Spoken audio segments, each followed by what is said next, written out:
Mga bro, solid na balita to para sa PAF.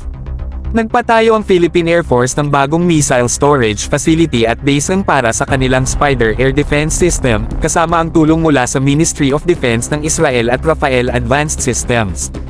Astig, di ba? Di lang basta storage to, specialized facilities talaga, lalo na yung missile storage bunker na siguradong high survivability mula sa anumang atake. Malamang, climate control pa para masigurong laging nasa tip-top condition ang mga missiles. Sa katunayan, kamakailan lang bumisita si Israeli Ambassador to the Philippines Ilan Plus at Defense Attaché to the Philippines Res Shabtai sa mga bagong facilities na to. Malinaw na may malalim na partnership tayo sa Israel, lalo na't nagiging realidad na ang mga ganitong klaseng infrastructure. At mga bro, huwag na kayong magtaka kung makita nyo pang dumami ang mga ganitong klase ng missile storage bunkers sa iba't ibang parte ng bansa sa hinaharap, lalo na tuloy-tuloy ang pagdating ng mga karagdagang Spider Air Defense Batteries.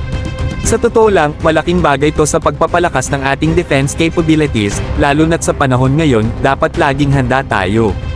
Hindi pa dyan nagtatapos, mga bro. Ang PAF ay may plano pang kumuha ng mas maraming Ground-Based Air Defense Systems, GBADS, sa ilalim ng Ray Horizon 3 phase. At malakas ang posibilidad na mas maraming Israeli-made systems ang bibilhin natin. Talagang pangmalakasan to, at angkop lang sa mga modernong hamon na kinakaharap ng ating bansa.